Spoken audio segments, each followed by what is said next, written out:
தமிழ் சினிமால இன்னைக்கு இருக்கக்கூடிய இசையமைப்பாளர்கள்ல ரொம்பவே காஸ்ட்லியான இசையமைப்பாளர்னா அது அனிருத் தான். காரணம், பெரிய தயாரிப்பு நிறுவனங்களுடைய படங்கள், பெரிய நடிகர்களுடைய படங்கள்னு அதுல இசையமைப்பாளர்னா அது அனிருத்துங்க அப்படிங்கிற பேர் இயல்பாவே சேர்ந்துருது. அப்படியான அனிருத் கடந்த ஆண்டு தனுஷ் கூட இணைஞ்சு படம் செய்யவே இல்லையேன்னு கேள்வி பலருக்கும் இருக்கு. ரெண்டு பேருக்கும் பிரச்சனையான்ற கேள்வியும் எழுந்துட்டு இருக்கு. அனிருத் ஒரு சென்சேஷனல் இசையமைப்பாளருங்கிறதுல யாருக்கும் சந்தேகமே இருக்காது. காரணம், அவர் தன்னுடைய அறிமுக படமான 3 படத்துல இடம்பெற்றிருந்த பாடலான வைதிஸ் கொலவெறி படம் மூலமா உலக அளவுல ட்ரெண்ட் ஆனாரு.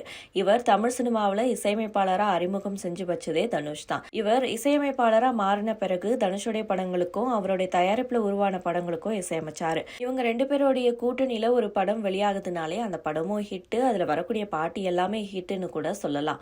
இப்படியான நிலையில பீப் சாங் விவகாரத்துக்கு பிறகு அனிருத் மற்றும் தனுஷ் இடையில மனக்கசப்புகள் ஏற்பட்டதா சொல்லப்படுது. இப்படியான நிலையில தனுஷ் மற்றும் அனிருத் கூட்டணியில திரும்பவும் உருவாகி வெளியான படம்னா அது திருச்சிற்றம்பலம். இந்த படத்திலையும் பாடல்கள் செம்ம ஹிட் அடிச்சது. படத்துல நடிச்ச நித்யா மேனனுக்கு தேசிய விருதும் கிடைச்சிருந்தது. தனுஷ் நித்யா மேனன் கூட்டணியில இட்லி கடைங்கிற படம் உருவாக்கிட்டு வருது. தற்போது ரிலீஸ்க்கும் தயாராகி இருக்கு. ஆனா இந்த படத்துக்கு அனிருத் இசையமைக்கவே இல்லை. இன்னும் சொல்ல போனா திருச்சிற்றம்பலம் படத்துக்கு பிறகு தனுஷ் இயக்கத்துல 2 படங்கள் ரிலீஸ் ஆகிருச்சு. அதாவது அவருடைய 50வது படமான ராயன் படத்தை தனுஷ் இயக்கிறார். அதே போல அவருடைய இயக்கத்துல நிலவுக்கு இன்மேல் என்னடி கோபம்ங்கிற படமும் ரிலீஸ் ஆகிருச்சு. ஆனா இந்த 2 படங்களுக்கும் ஏஆர் ரஹ்மான் மற்றும் ஜிவி பிரகாஷ்குமார் முறையே இசையமைச்சிருந்தாங்க. இப்படியான நிலையில அனிருத் ஏன் தனுஷ் படங்களுக்கு இசையமைக்கிறதே இல்ல, 2 பேருக்கும் இடையில ஏதாவது பிரச்சனையாங்கிற கேள்வியோ ரசிகர்கள் மத்தியில இயல்பாவே எழுந்துட்டு வருது.